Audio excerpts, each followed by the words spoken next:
আসসালামু আলাইকুম, আশা করি সবাই ভালো আছেন। আজকে আমি কাচ্চি রান্না করব, আর এই প্রথম আমি আমার হাজবেন্ডকে কাচ্চি রান্না করে খাওয়াচ্ছি। আর আজকের কাচ্চিটা আমি বিফ দিয়ে রান্না করছি। তো সবকিছুর আগে আমি টক দই বানিয়ে নেব, কারণ বাড়িতে একদমই টক দই নেই, আর আমার বলতেও ভুলে গিয়েছিলাম, যার কারণে আনা হয়। প্রথমে ছোট্ট একটা বাটিতে সামান্য একটু পানি নিয়ে এর মধ্যে গুঁড়ো দুধ মিশিয়ে তারপর লেবুর রস দিয়ে দিলেই টক দই রেডি। আজকে আমি কাচ্চি রান্না করব রাঁধুনি কাচ্চি বিরিয়ানি মশলা দিয়ে। এর ভেতরে 2টা প্যাকেট থাকে, আমি 2টাই ছিঁড়ে নিচ্ছি। এবার আমি বিফটা ম্যারিনেট করে রেখে দেব। এখানে 1 কেজিরও বেশি বিফ নিয়েছি বড় বড় পিস করে। এবার এগুলোর মধ্যে সব মশলা দিয়ে দিচ্ছি। প্রথমে দিচ্ছি আদা রসুন আর জিরা বাটা, এরপর দিয়ে দিচ্ছি টক দই, পরিমাণ মতো লবণ, হলুদ গুঁড়ো, মরিচ গুঁড়ো, ধনিয়া গুঁড়ো, টমেটো সস, আরও দিচ্ছি সয়া সস। আর কাচ্চি প্যাকেটের ভিতরে যে গরম মশলা ছিল ওইখান থেকে অর্ধেকটা আমি এখানে দিয়েছি। বেশি করে তেল দিয়ে নিচ্ছি। এরপর দিয়ে দিচ্ছি কাঁচা মরিচ আর কাচ্চি বিরিয়ানির মশলা 1 প্যাকেট পুরোটাই দিয়ে দিচ্ছি।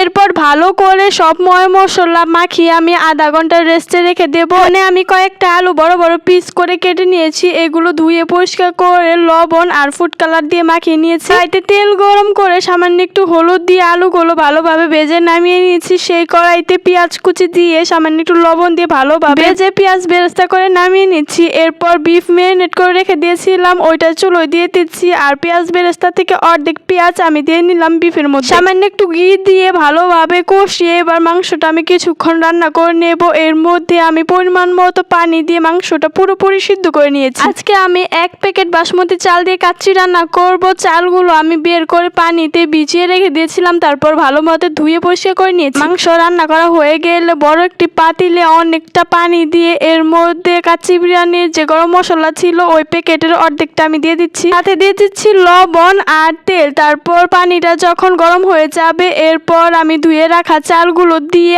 80% সিদ্ধ করে নামিয়ে নিব। ঢাকনির সাহায্যে রাইসগুলো আমি পানি থেকে ঝরিয়ে নিয়েছি। এরপর আমি কাচ্চিটা দমে দেব, তার জন্য বড় একটি পাতিলে দিয়ে দিচ্ছি ঘি। এবার অর্ধেক বিফ দিয়ে নেব। এরপর আমি দিয়ে দিচ্ছি অর্ধেক রাইসগুলো সমান করে আগে থেকে ভেজে রাখা আলুগুলো দিয়ে দিচ্ছি। এরপর আমি আবারও যেটুকু বিফ ছিল সবটাই দিয়ে দিচ্ছি। বিফগুলো দিয়ে সুন্দরভাবে ছড়িয়ে দেব।